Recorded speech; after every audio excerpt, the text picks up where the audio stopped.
Talk Radio, you're in to all things music. In Europe, by and large, the arts are revered as healing, as psychology. There are places in France where, you know, if you're playing jazz, if you're playing this, they put you on a pension. They make sure you're okay. They make sure that you're keeping a certain type of music alive. I mean, just the arts in general, it is just looked upon with a bit more respect than I think in America, where everything is, you know, go on this show, compete, and you can be a star after you get seen on television X amount of time and sing this song and do that. Everything is cookie cutter here, and it's just not given the same regard.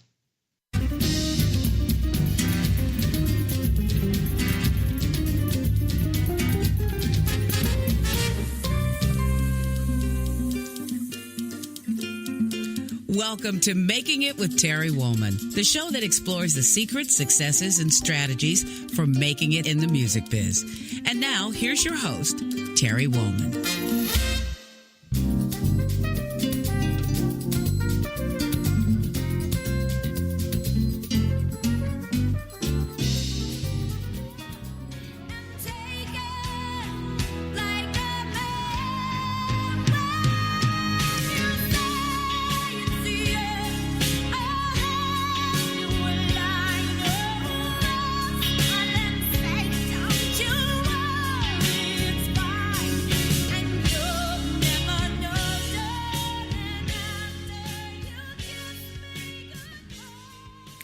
Welcome to the show, and thanks for tuning in. I want to say a quick thank you to each of you who joined us for last week's episode.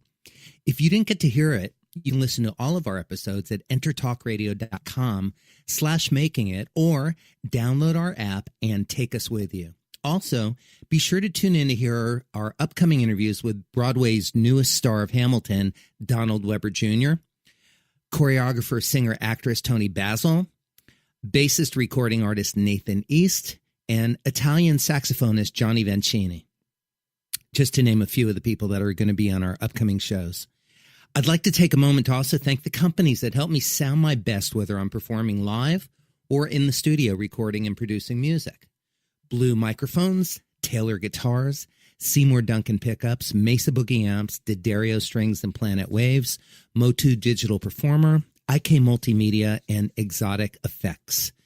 So often I get asked questions about the creative process, so I created this show to focus on what it takes to have a lasting career in the ever-changing landscape of the music business. You're really in for a treat, as I've invited my friends, some of the best and brightest in music, to share their stories on how they have influenced the music that has shaped our lives. I guarantee you're going to love it. So let's get started. My guest today is guitarist and singer Kat Dyson. Southern-born guitarist Kat Dyson relocated to Los Angeles from Montreal via Minneapolis, where she was a featured guitarist and vocalist with Prince as a member of the New Power generation. Her contributions to this musical alliance can be heard on the recordings Emancipation, The Truth, and Newpowersoul.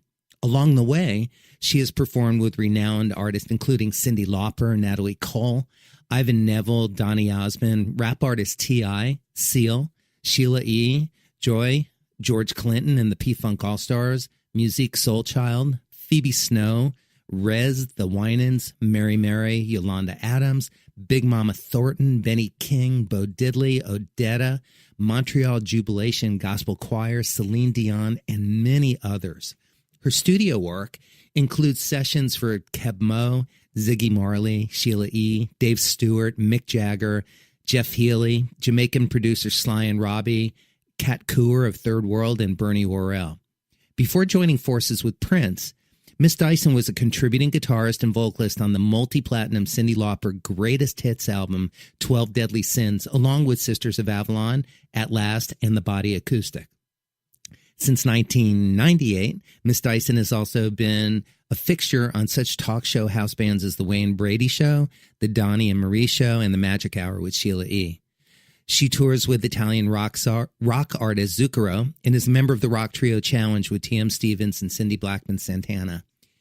In the May 2017 edition of Guitar Player, she made the 50 sensational female guitarist list and is included in the compilation She Rocks Volume 1 on Favorite Nations Records' Steve Vai's label. Please welcome my guest today, Kat Dyson. Hi, Kat. Hi, how are you?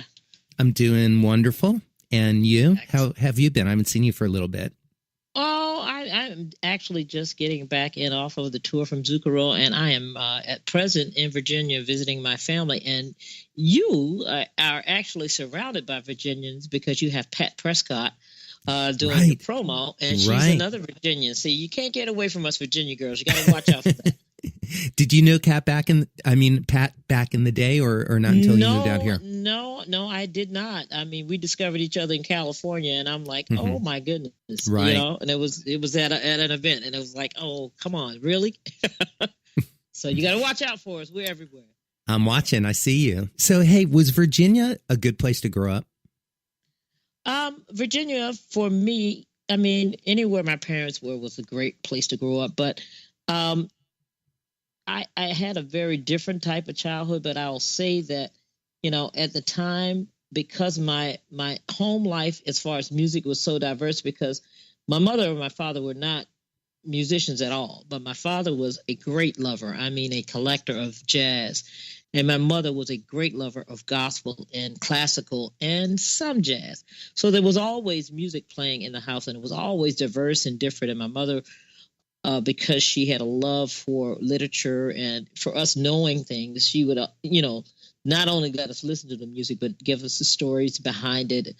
My father, of course, his Friday get off the work music was Miles' Sketches of Spain. That was his favorite record. Wow. Yes. So, and then I grew up, of course, wanting to do everything but what they were making me listen to. And I ended up going to school with some of the Wooten brothers because they are from the area. Right. The brothers of Victor, who actually taught him, were the guys I went to school with. So Karen Briggs, who I just worked with here in Virginia with Jazz and Pink. We were just here for the Jazz Foundation Legacy. She's also from Virginia. So Norfolk State University was kind of a nice little grounds, nice little breeding ground for quite a few great musicians and, who have gone on to do great things. So I'll say yes.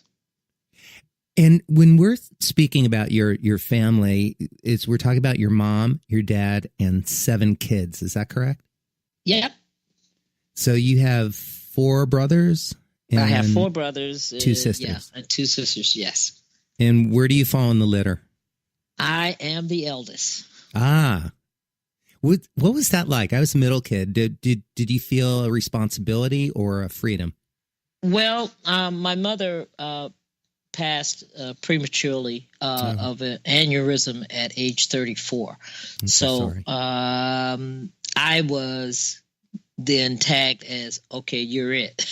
Right. You're because it was me, my 4 brothers, and then my 2 sisters. So I kind of had to grow up kind of fast. So yeah, it was different. But, before she passed, I was 9.5, maybe 10. She bought me my first guitar and I never put it down. And, so, what she was here to do, she did. But, of course, my brothers never got into music and teased me the whole time. So, just that negative reinforcement made me work a little bit harder just to shut them up. Right. Well, you used it for the greater good of your life and all of ours. So I hope so. I hope so, honestly. Your dad was also an Army yes, professional. Yes. So were you moving around a lot at any point of your life? No, my mother was actually his second wife. So by the time he married my mom, he was already, settled in to stepping into civilian life. So no, we didn't have to deal with the moving around part. At least, that wasn't terrible. So in preparing for this interview, I heard you quote something that your dad had told you that stuck out, and I wanted to read it back to you and get your point of view on this. I heard you say the first thing and the only thing is concentrate on being your best. That's something your dad taught you. Concentrate on being your best. That's absolutely it. And depending on, what day of the week it was and how happy he was, because like I said, he was a jazz guy. Right. He used to joke with us, especially with me. He's like, don't worry about Chick's career. Worry about your career. He had jokes. Right. So, I mean, because he had that Army upbringing, we weren't taught that whole sibling rivalry. We were, it was always teamwork. Right, so right. I kind of grew up in a team player type of environment. And that's all I know, really. One of the things go ahead, Kat. No, it's okay.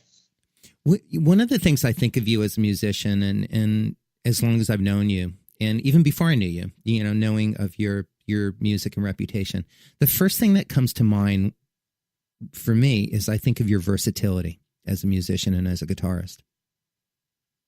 Yeah, you're not a one-trick pony. You don't stay stuck in a particular style.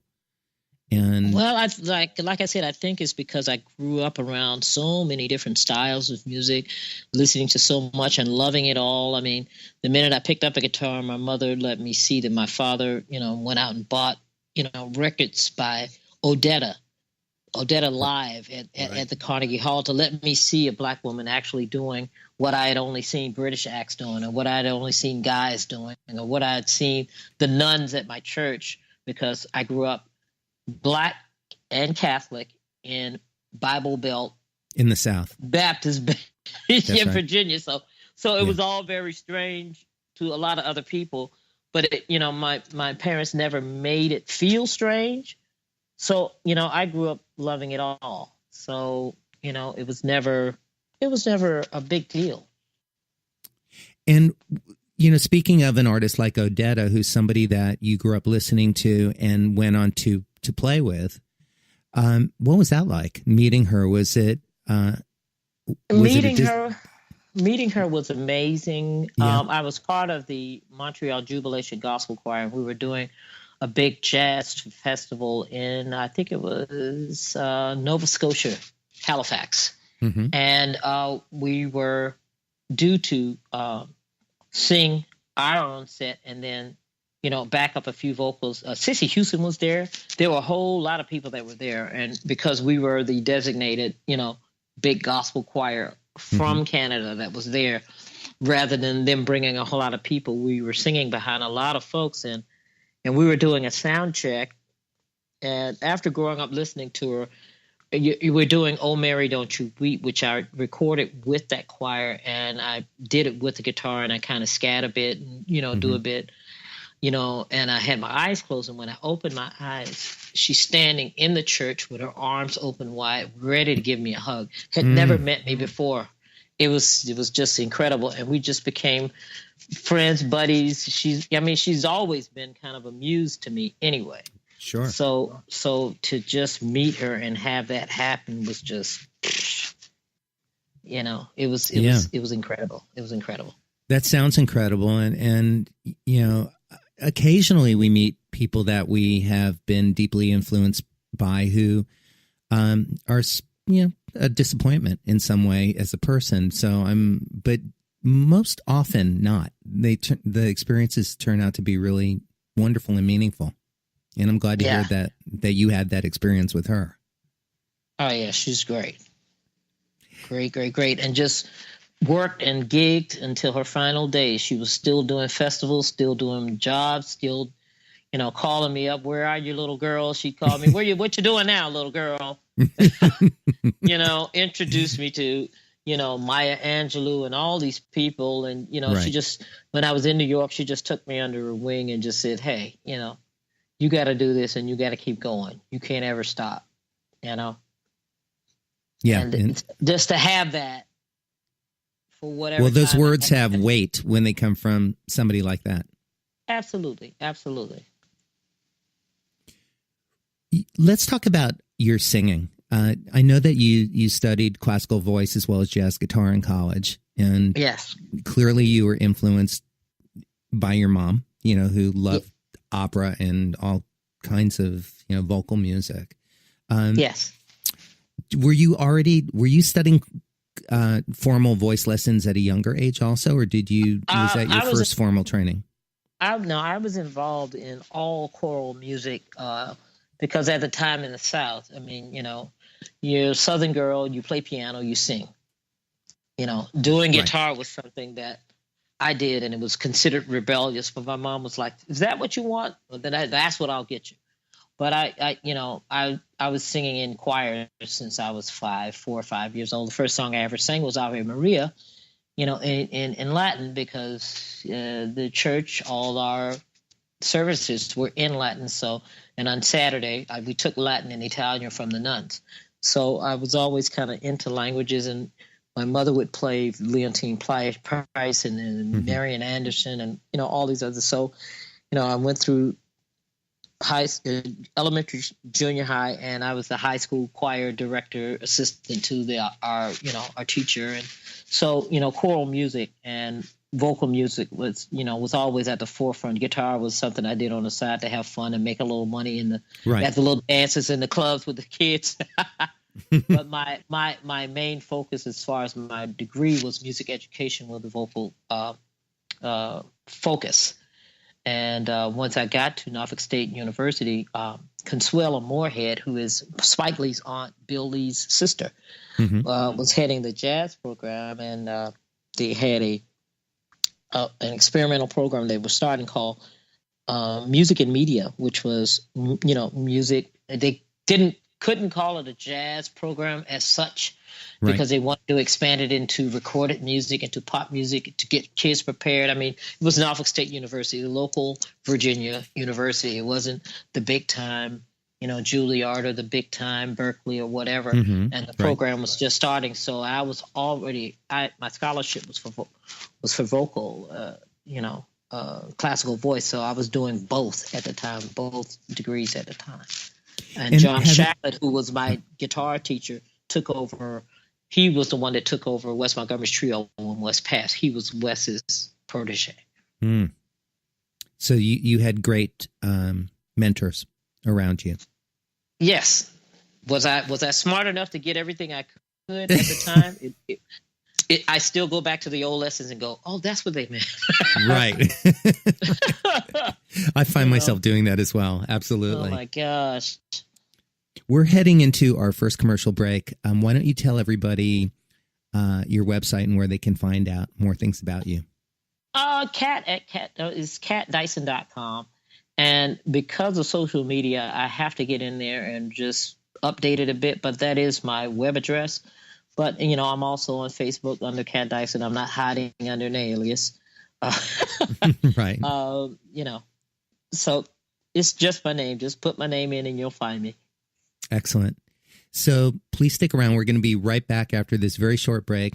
Kat, we're going to talk about your move to Canada and then to Montreal and then to LA and also other things besides music. What's important to you in life outside of music. So everybody stick around and we will be right back with Kat Dyson.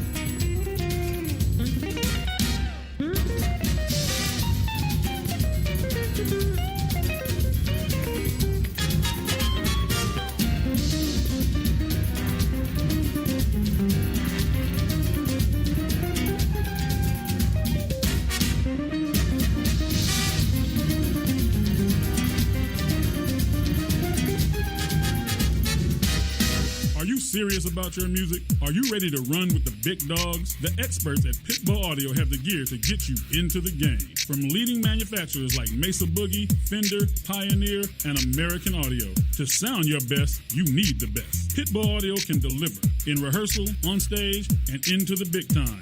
Dropping beats, shredding guitar, or making the crowd roar. Whatever you dream, Pitbull Audio can help make it happen. We are Pitbull Audio. We want you to play it loud. PitbullAudio.com. You know what's all around you every waking moment of your life? Marketing. You're choking on it. I'm Scott Robertson, and when it comes to strategic PR, branding, and marketing, I've seen it all. And actually, I'm still seeing it because bad marketing never sleeps. Join me each week on May the Best Brand Win, right here on Intertalk Radio, and learn how to make the marketing for your brand unforgettable. Hi, I'm Tim Dolbear, the host of Sound Experience on Intertalk Radio.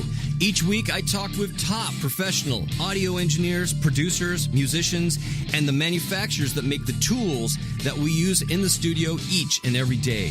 From capturing the perfect take to mastering your final release, and the tools and how the pros use them, we are going to dive deep into their process and learn from their experience. I look forward to you joining us each week on Sound Experience with me, your host, Tim Dolbear. This is Jackie Bertoni from Jackie's Groove. Come join me weekly on my journey through the music business as I take you behind the velvet rope, interviewing industry notables such as Al Di Meola, Michael McDonald, and Al Jarreau, to name but a few. Listen to their stories on being in the studios recording #1 hits and onto the stages throughout the globe. Allow me to be your music historian.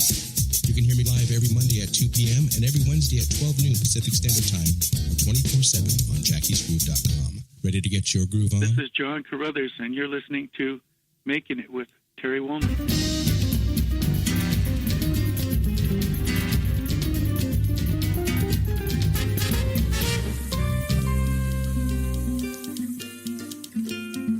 Welcome to Making It with Terry Woolman, the show that explores the secrets, successes, and strategies for making it in the music biz.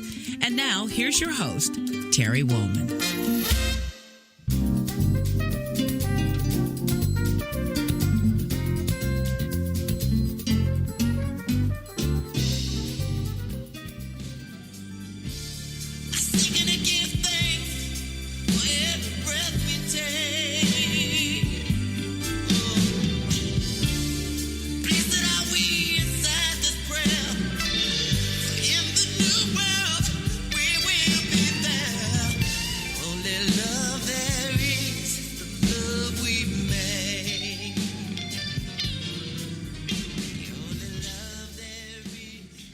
Welcome back, and we're listening to Kat Dyson with the amazing artist Prince.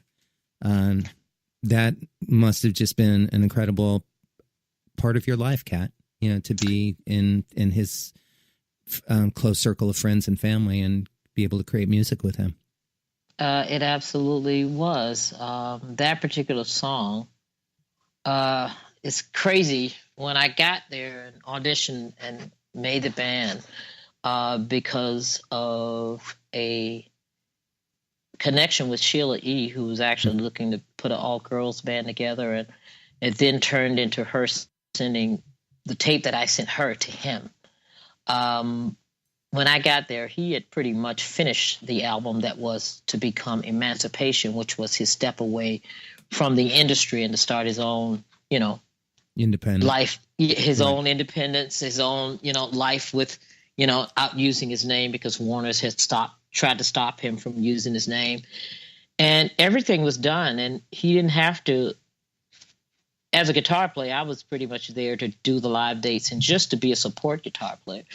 He didn't have to let me play anything. Right. And sure. he made a space for you. He made a space for me, and that particular song, he didn't play guitar on at all. He just said, I like, what you're doing. And, one day we were joking around and he held his hand up and he says, give me your hands. And I held my hand up, and his fingers were a bit shorter than mine. He's like, that's why I can't play that chord, because your hands are big. Your fingers are longer than mine. He was truly, I have 4 brothers at home, but he was truly like a brother to me. And we would joke around, and, I listen to that song now, and I think about his musical generosity at that moment, and for that alone, I'm grateful. To say nothing of all the things I learned just from watching him and trying to shadow him and learn as quickly as his mind would create something. There were so many ideas. I kind of developed a little system of writing in shorthand so I would remember all the things, because I learned, I think by the time I left Paisley Park to start the tour, we had learned 131 songs. So you got to get some kind of shorthand, because, you learn the songs as they are recorded, but he never wanted them to stay the same. So I had to kind of learn how to write stuff down. And he would walk around and look at my notes. He's like, do you really understand that, or are you joking? I'm like, no, I really understand it. Right. But I've been extremely blessed in my life and very, very lucky. But I have a love for the music, and I have a respect for the origins of the music. And, sometimes things aren't meant to be changed or altered. And, a lot of guitar players come in with a lot of artists and they want to change everything. But, learn the song first. I always learned. I learned to play guitar listening to the radio. Voice I studied in school. Right. But guitar, it was my, stay out of trouble and go in there and just turn the radio on and listen for your favorite song. And, my first experiences with guitar was, with a little book that we got, when you buy the classical guitar from Sears. Yeah. Right. And you get the little lessons in your Sunday paper, learn the Beatles. I Want to Hold Your Hand in 3 Easy Steps. But most of it was sitting at the radio learning songs. And I've, as a songwriter, I think loving songs and listening to songs and saying, I'm going to figure that out because I can't figure it out, but I'm going to figure it out when it comes up again. It was the challenge of figuring it out. So if I had anything to say to anybody that was stepping in, it's like, learn the material, be a part of the source of it. If you say you know a song, know it, then change it, but know it. Right. Yeah. It's such a strong part of how we all came up learning how to play. And it seems to be lost oftentimes in the next generation of musicians that are coming up right now, where they don't go back to the source. They just listen to the person that sang it and think that they never think for a moment, I wonder who influenced that person. And I wonder who influenced the person who influenced that person. Keep taking it back. Or they sample a bit of it and think that, okay, that's all there is. But right, absolutely. It's never usually quite that simple. Mm-hmm. So did it feel like a bold move when you decided to move to Montreal? Well, leaving the country and... Well, yes. I mean, I was just at the end of, working out towards the 5th year of the 2 degrees I was working on. And a band member, we had a local band, and a band member ran into somebody else he had been working with on the road and says, okay, we're original band and we have an investor in Canada that's willing to invest in our original band. And, there was gigs around, and, even though I was getting a degree in education, I found out soon that even though I was student teaching and I had a really good way to teach students, that the Board of Education of Virginia wasn't going to let me implement the way I wanted to teach. So it was a little bit disheartening. So this was a bold new summer, give it a try, and it turned into years of being in Montreal. So back up for a second. What was your point of view of teaching that was unique and made them uncomfortable in some way? Well, first of all, as far as implementing guitar in with any choral program or anything that wasn't orchestral, was weird to them. And, I really had an idea to do a singer-songwriter type of thing to show kids how to accompany themselves, not only to sing, but to learn how to sing and play together. Yeah. And a way to take popular music that they were listening to and implement it into every guitar class I would have, by finding out what's popular, how we could break it down, how we could make the theory of it not seem boring because you're playing like the cool song. You're playing under pressure. You know what I mean? You're playing whatever, you're playing, another one bites the dust, or you're playing a song that the kids like, and you're not playing Mary Had a Little Lamb for an hour. Right. You're playing music. Which, and they had their own McDonald books and all, and I'm like, this should be an organic type of program that should move in shape with whatever's popular, so the kids will feel like practicing because they have something to show for it when they practice. And at the time, they weren't into, even though it had great results, they were like, once you get accredited, you have to stick with this plan or you won't get a job. Well, also at the time, when you and I were in college or looking at colleges, guitar was in most of the colleges and music conservatories in at least in America. Guitar wasn't considered an instrument that you could major in. Exactly. There were some really great schools that I looked at, but a guitar would have been, a minor. I would have had to be a piano major or something else, and that's not where I wanted to put my main focus. And that wasn't, it was a while ago, but it's changed a lot. Yeah. I actually put in, and I had been offered a scholarship in med tech because I had a science superlative. So, and I had that, and ODU actually offered me a basketball scholarship because I was also playing basketball, but I would have had to major in physical education. Right. So none of those people offered me anything in guitar, as it were. I mean, I auditioned for the vocal department at Norfolk State because that was as close as I could get to music, because the medical technology course hadn't fully realized, even though they had been funded. So yeah. It's different. Yeah, very. Different. Yeah. But we persevered, and absolutely. We both had great educations, and also, featured, put our energy into being the best guitarist that we could become and still do. Absolutely. Speaking of, I know you still practice. You haven't stopped working on your craft. It's something that I know you're disciplined about and understand the need, and also you have the drive and the passion and the focus to. Yeah, and I have such great friends who are giving master classes now that I can call them up and say, hey, I need to brush up on this, I need some help with that. Right. And the guitar community, by and large, it is competitive, but there are great people out there that aren't, and they just want to share and give, and that's the most fun part of all. I agree. And one of the things that being both of us being in the guitar community, but you being a female guitarist, there's, along with all the challenges of that, there's also a tighter female guitarist community or female musician community that I think is a little less competitive. I've heard you speak about that as well, because I know like in the drum circles, the tribe of drummers and percussionists that we all know, they all have each other's back. When I'm in that community, I feel like I'm part of that family, and everybody, somebody's success is everybody's success.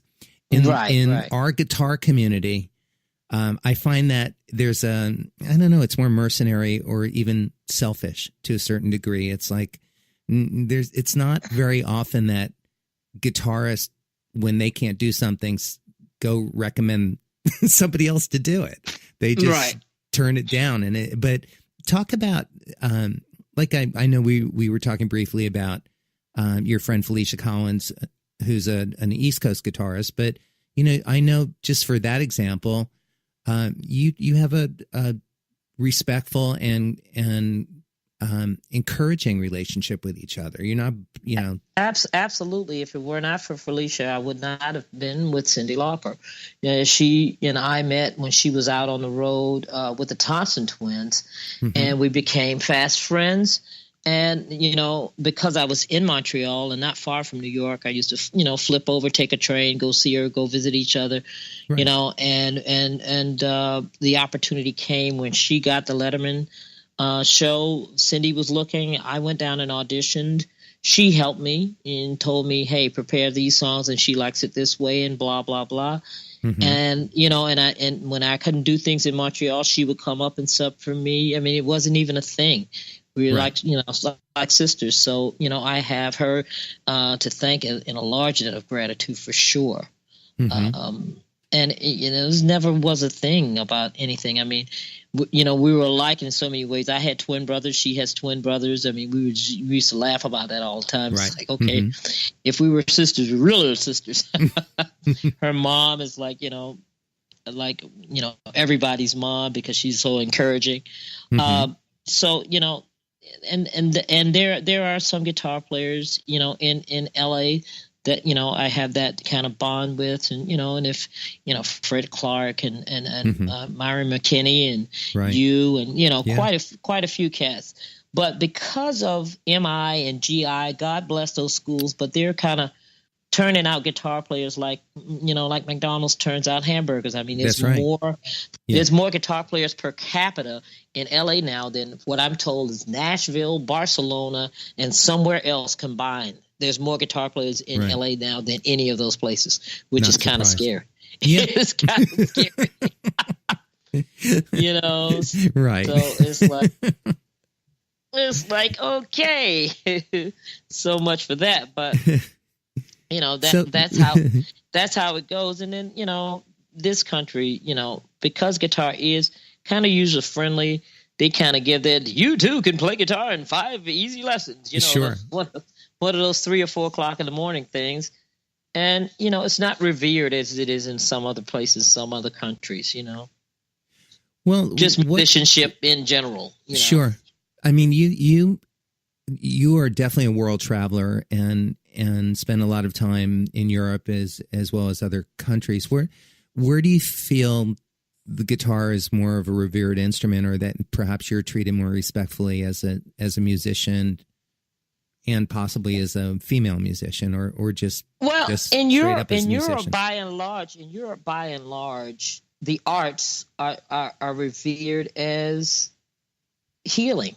They're revered as a doctor, as psychology, as you know, anything that heals the body, that heals the soul, is revered as the same thing, and people take it quite serious.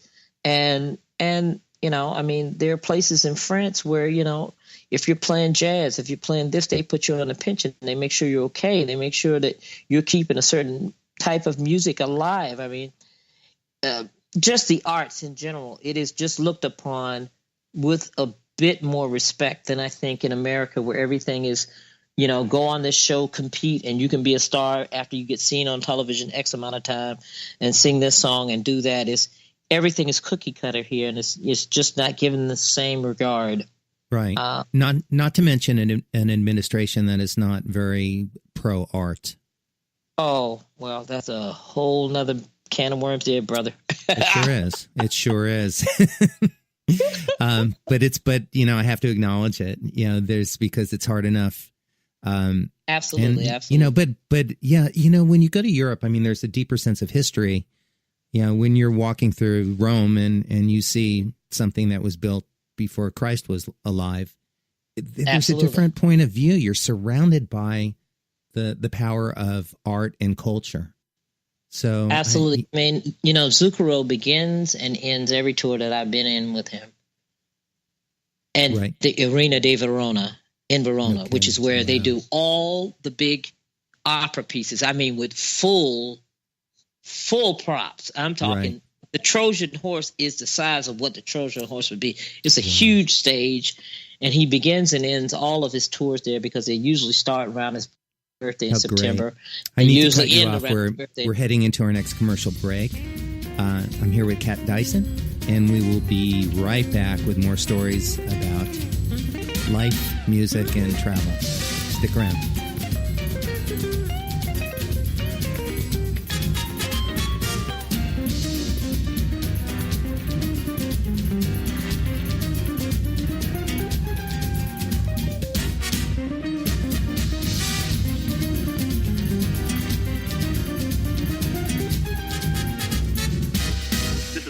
Adam Berry, and you're listening to Making It with Terry Wolf. Hi, this is Tim Dolbear, host of Sound Experience here on Intertalk Radio. And Source Connect by Source Element is the essential tool that we use to link between my studio in Austin, Texas, and the WS radio station in San Diego. Now, with Source Connect, not only can we communicate in real time and with HD audio, but it's synced up and is of a high enough quality that I can use it for real-time ADR work, remote recording, and overdubbing, and it even allows me to remotely control a DAW. Source Connect by Source Element. Affordable, high-quality audio and video connection over the internet for all of your production needs. You know what's all around you every waking moment of your life? Marketing. You're choking on it. I'm Scott Robertson, and when it comes to strategic PR, branding, and marketing, I've seen it all. And actually, I'm still seeing it because bad marketing never sleeps. Join me each week on May the Best Brand Win, right here on Intertalk Radio, and learn how to make the marketing for your brand unforgettable. Hi, I'm Tim Dolbear, the host of Sound Experience on Intertalk Radio. Each week, I talk with top professional audio engineers, producers, musicians, and the manufacturers that make the tools that we use in the studio each and every day.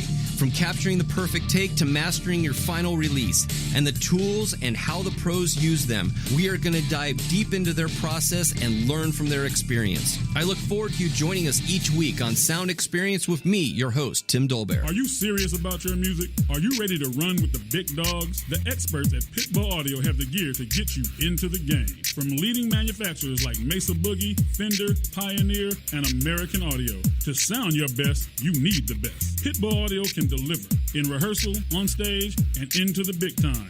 Dropping beats, shredding guitar, or making the crowd roar. Whatever you dream, Pitbull Audio can help make it happen. We are Pitbull Audio. We want you to play it loud. Pitbullaudio.com. Hallo alle zusammen, hier ist Chris Walden. Ich bin ein Komponist und Arrangeur und ihr hört heute Making It with Terry Wollman.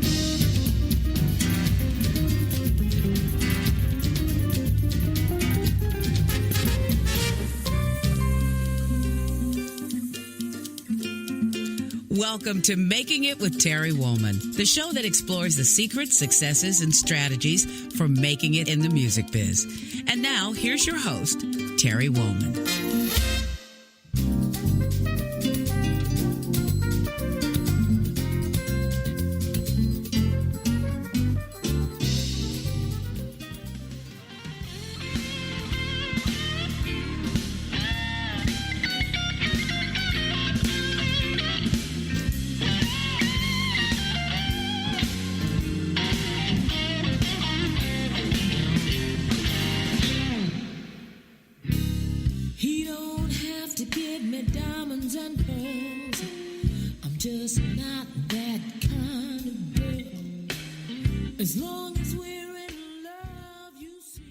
Welcome back. You're listening to Kat Dyson singing and playing, and I love that piece. That's a great one, Kat. Yeah. Thank you. That's from your solo record, right? Or well, it's more like a single, like an EP, right?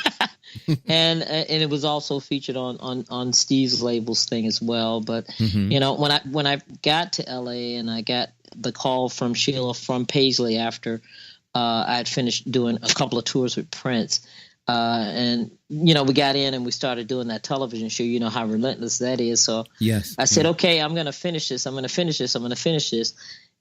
you know, as TV went, they signed us for 5 years, and he got canceled in 9 weeks.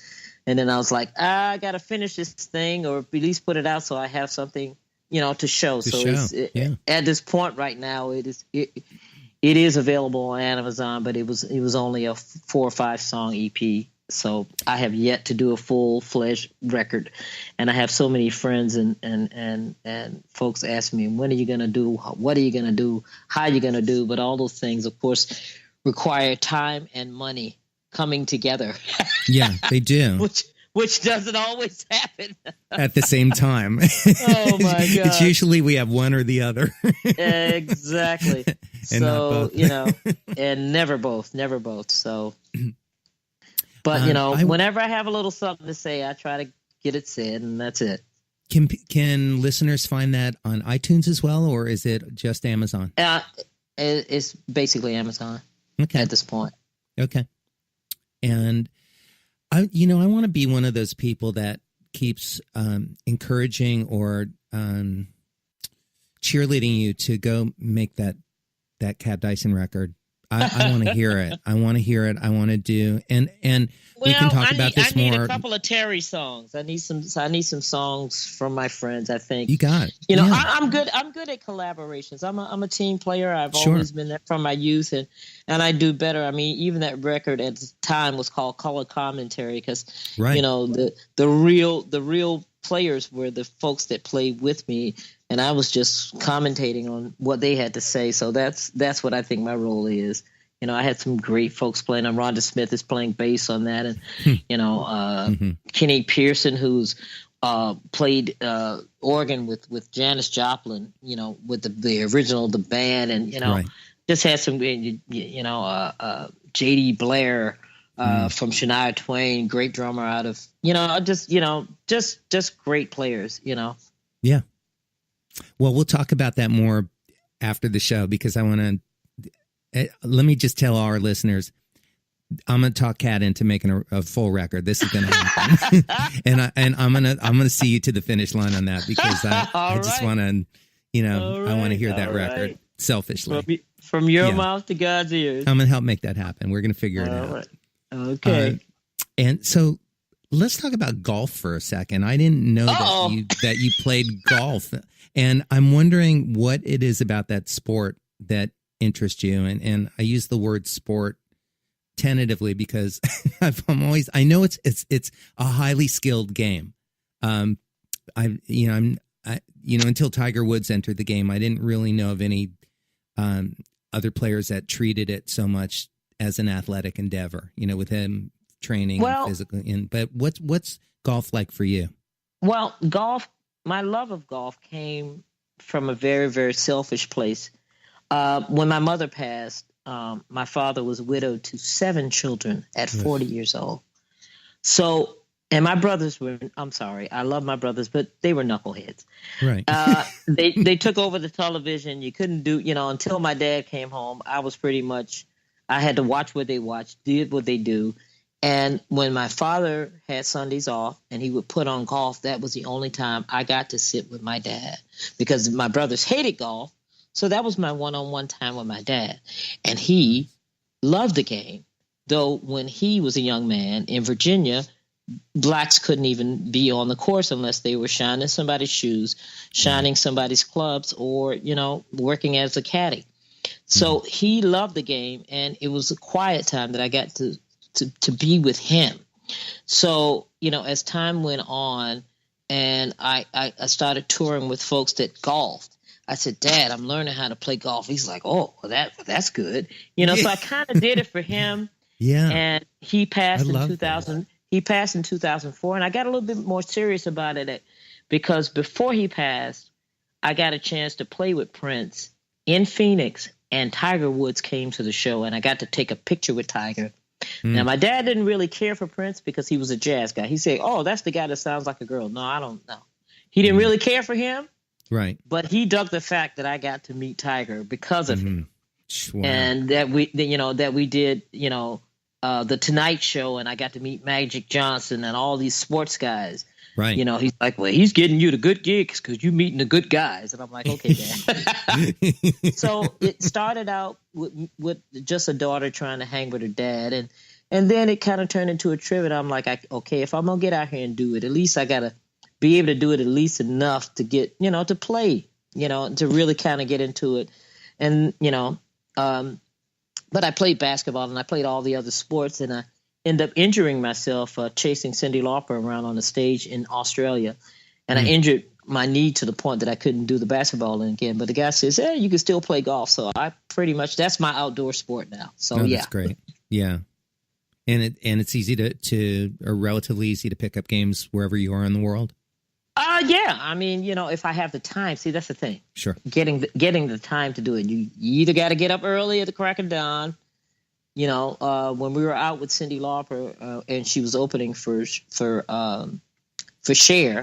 the crew guys, the tour managers would offer tickets to the show, so we'd get free rounds. But I wasn't good enough to play, so I would go and practice while they were playing. So that's when I kind of got into it. I was like, let me just stay on the driving range. I'm not good enough to go out there with them. And, I kind of got into it. And they joked me, but they encouraged, how guys, they joke you, but they encourage you too. Right. Absolutely. So I want to ask you, Kat, I've got some questions that are that you can give me short answers for, because I want to just kind of blow through some things, but really see how you feel about things. What inspires you? Excellence. Excellence inspires me. And it can come anywhere at any time, whether it's visual, whether it's musical, whether it's innovation, just, things moving forward motion. inspires me. And what is important to you in life?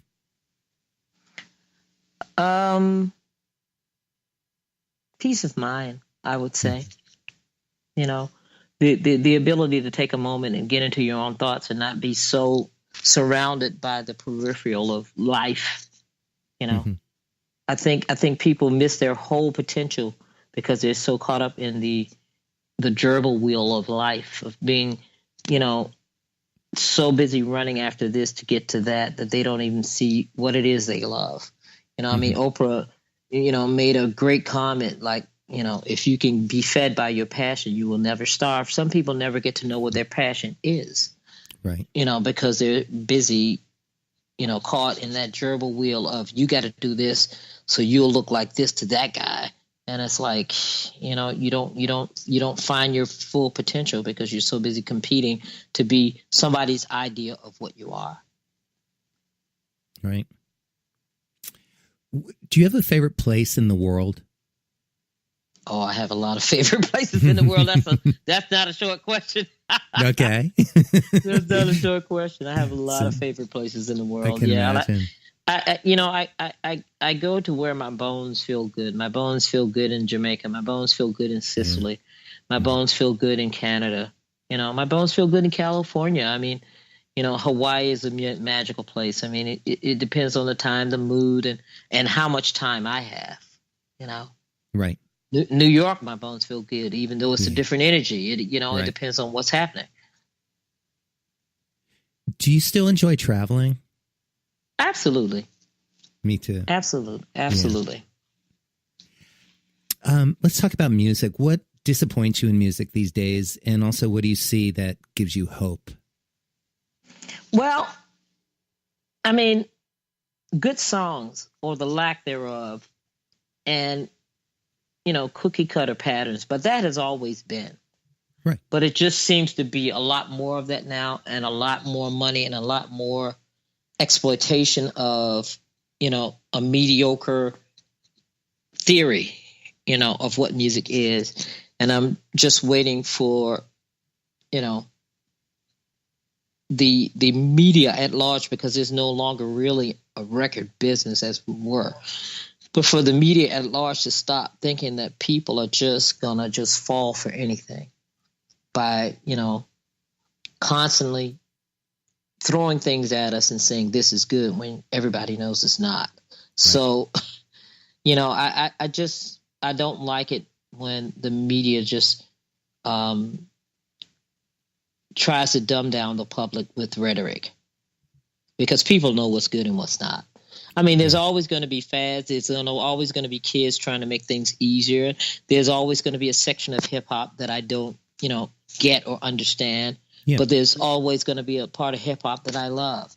You know, the same thing for jazz, or what's left of jazz, or as far as this country is concerned, because around the world, jazz is alive and well and healthy. But what it is in the United States is a whole nother thing.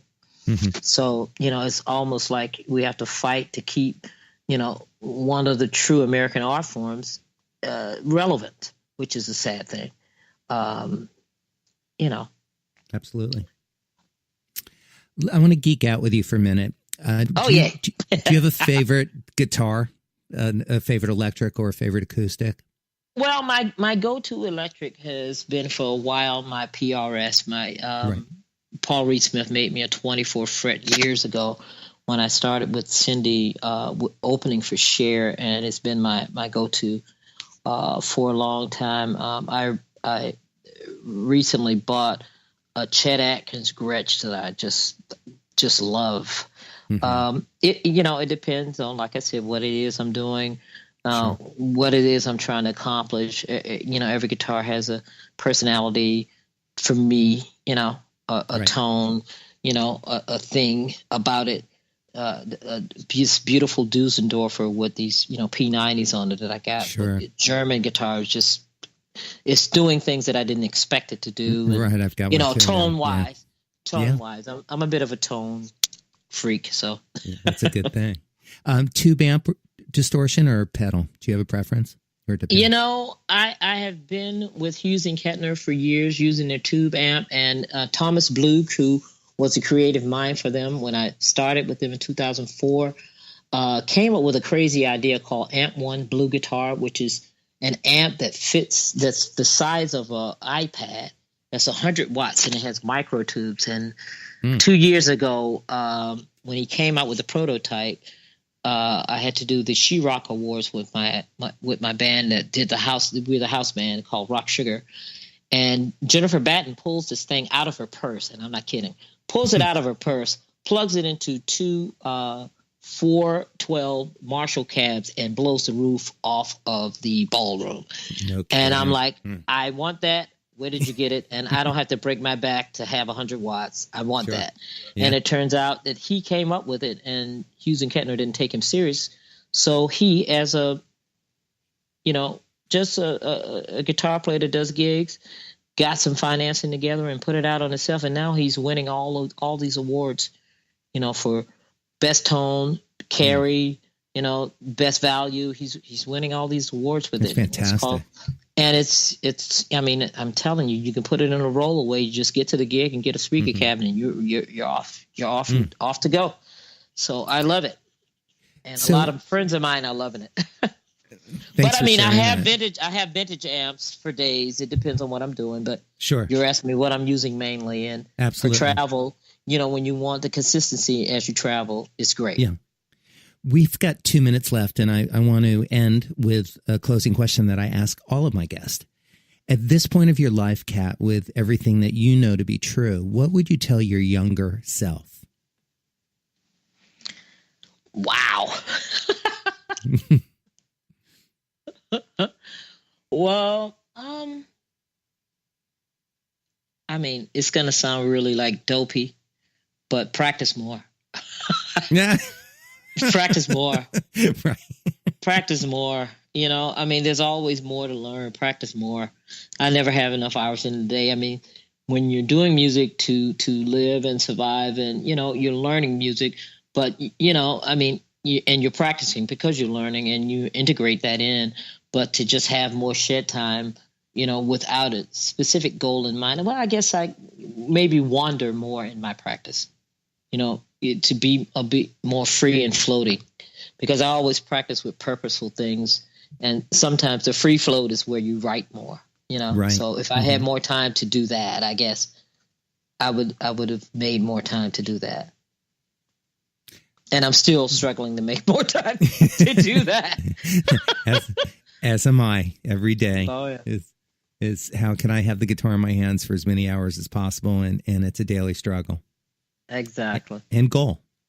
I want to thank you so much for spending the hour with me and with our audience. Is there anything you'd like to share in the last 30 seconds? To anybody who's, stepping into the arena, just love it. Don't just do it because it's fashionable or you want likes on Instagram or Facebook or whatever.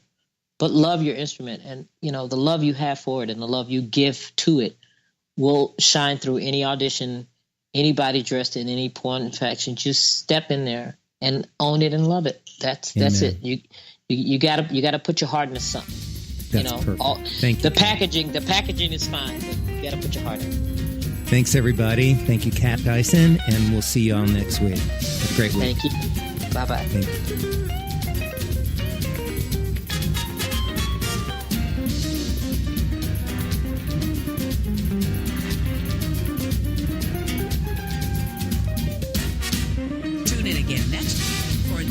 Episode of Making It with Terry Woman. This is Jackie Bertoni from Jackie's Groove. Come join me weekly on my journey through the music business as I take you behind the velvet rope, interviewing industry notables such as Al Di Meola, Michael McDonald, and Al Jarreau, to name but a few. Listen to their stories on being in the studios recording #1 hits and onto the stages throughout the globe. Allow me to be your music historian. You can hear me live every Monday at 2 p.m. and every Wednesday at 12 noon Pacific Standard Time or 24/7 on jackiesgroove.com. Ready to get your groove on? Hi, this is Tim Dolbear from Eclectica Studios. I'm a full-time mixing and recording engineer. I work with Grammy winners, labels, and indie artists, using state-of-the-art digital mixing and restoration tools and the very best in analog gear. Really, though, it's my ability to bring tracks to life and fulfill your vision for your music. This has made me sought after by producers and artists worldwide. So spend your time working on music and not chasing a mix down a rabbit hole. Go to timdolbear.com and check out our free one-song mix offer. You know what's all around you every waking moment of your life? Marketing. You're choking on it. I'm Scott Robertson, and when it comes to strategic PR, branding, and marketing, I've seen it all. And actually, I'm still seeing it because bad marketing never sleeps. Join me each week on May the Best Brand Win, right here on Intertalk Radio, and learn how to make the marketing for your brand unforgettable.